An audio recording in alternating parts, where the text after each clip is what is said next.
Hi there, I'm Kevin Gentry, and welcome to the Going Big podcast, where we explore the strategies and stories behind transforming your effectiveness by 10xing your fundraising and marketing. Each week, I'll be sitting down with some of the most influential business leaders, CEOs, and nonprofit visionaries to talk about leadership, the power of giving, and how to make a real impact. If you're ready to go big and to elevate your organization to new heights, you're in the right place. You can find the Going Big podcast on Spotify, iTunes, Amazon, iHeartRadio, Pandora, and YouTube. And don't forget to follow us on social media and visit our website, 10x Strategies, TENX Strategies.com for some great free resources. Let's dive in. Are you ready to go big? Are you ready to go big for a cause that's important to you? Maybe the cause is so important and so meaningful that you've dedicated your life to it. Hi, my name is Kevin Gentry, and this is the Going Big podcast, where we'll dig into how to transform your organization's effectiveness by 10xing your fundraising. And along the way, we'll work to build a community of principled fundraisers that includes people just like you. What's your BHAG? Your big, hairy, audacious goal? BHAG, as you may know, is a term that was coined by Jim Collins and Jerry Porras in their book, Built to Last. What is your big, hairy, audacious goal? What's the big problem you're working to solve? How you're getting to the root causes of that problem? What's the solution that you're offering? Is that solution credible? As you know, the world is craving leadership today more than ever. And in my experience, generous donors are craving visionary leaders more than ever, those who have big visions, big goals, and big plans. And that's what we're going to do as part of this Going Big podcast. We're going to arm you with the strategies and techniques that will enable you to go big, to transform your effectiveness by 10xing your fundraising. Today, to help make that case, I'm going to tell three stories. The first is about the Variety Club of New England, the second about Mahalia Jackson, and the third about Patrick Henry. Let's get started. The Variety Club was formed in the 1920s in Pittsburgh as a sort of social organization. And over the years, it grew into a philanthropic community, much like what we would see today as a community foundation or maybe even a donor-advised fund. In 1947, the Variety Club of New England, led by Bill Coster, put together a group of philanthropists to assess worthy causes in the area that they could make generous gifts to. They paid a visit to Boston Children's Hospital, and they met with the head of the hematology department and asked, "What would you do with a generous gift?" He thought about it and said, I think I'd buy another microscope. Dr. Sidney Farber, a well-known pathologist who was working down the hall, he was known to be rather excitable, came out of his office and said, "With a generous gift like that, I'd find a cure for cancer." Another microscope or a cure for cancer? Today, as you may know, the Dana-Farber Institute at Harvard University employs more than 5,000 research scientists and medical professionals working to find cures for cancer. And in fact, Dr. Sidney Farber is well known as the father of modern chemotherapy. He had a big vision, big plans, big goals. And I hope you can see how that inspires people to action. It certainly did in Dr. Farber's case. The second story is about Mahalia Jackson. Do you know Mahalia Jackson? She was a well-known singer, especially as a gospel singer, in the middle of the last century. She toured all over the country, all over the world, but also was increasingly helping her friend, Dr. Martin Luther King Jr., make the case for civil rights for African Americans. She was a dear friend to Dr. King and his wife, Coretta.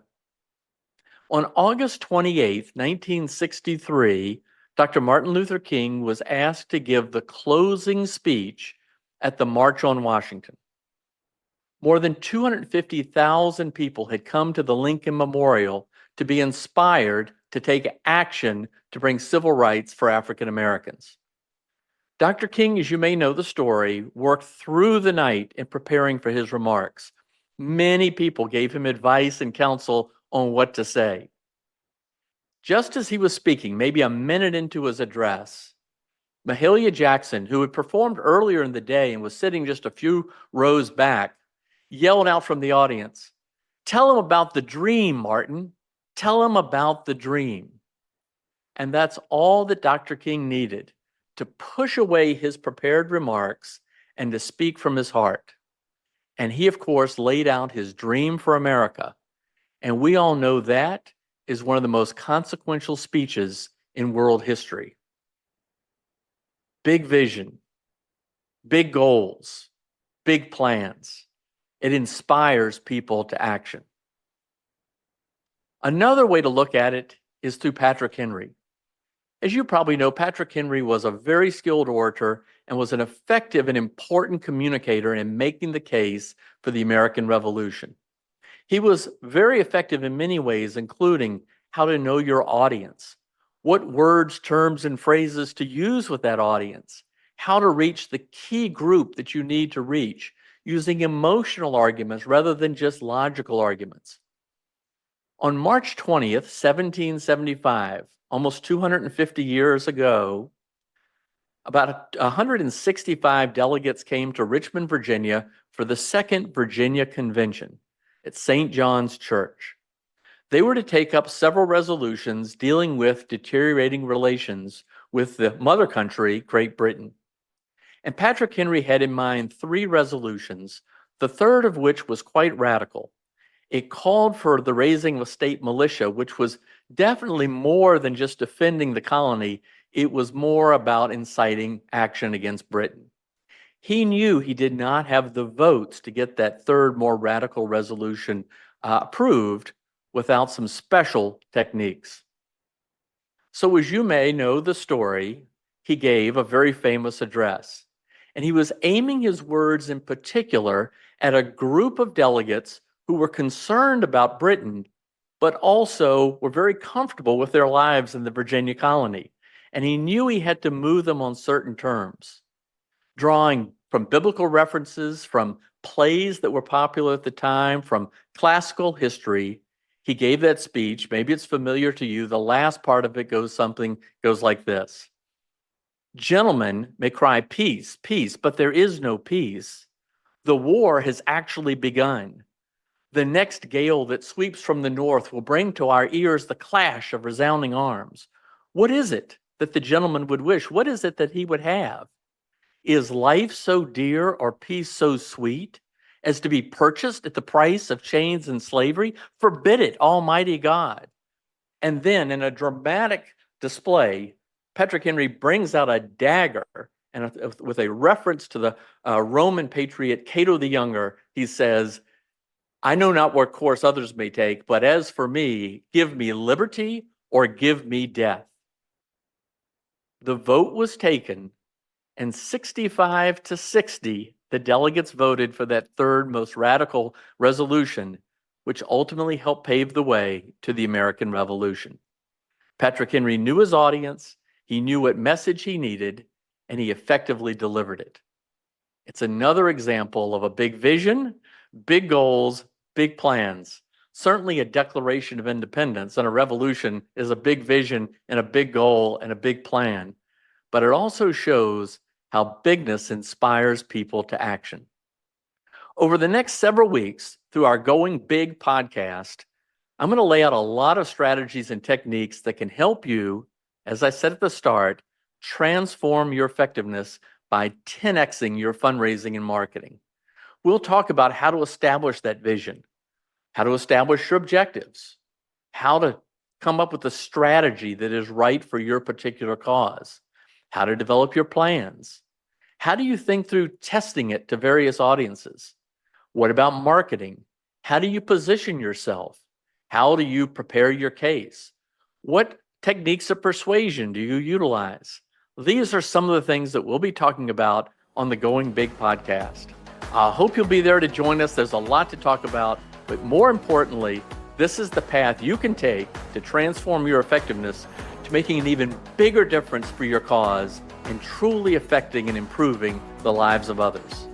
Thank you. We'll see you again soon. Bye-bye. Thanks for listening to the Going Big podcast. I hope today's conversation inspired you to take your fundraising and marketing strategies to a whole new level. If you enjoyed this episode, be sure to subscribe and leave us a review on Spotify, iTunes, Amazon, iHeartRadio, Pandora, or wherever you listen to podcasts. You can also watch all of our episodes on YouTube. And don't forget to follow us on social media and visit our website, 10xstrategies.com. That's TENXstrategies.com for more great content and for free resources to help you go big with your leadership and with your giving. I'll see you on the next episode of the Going Big podcast.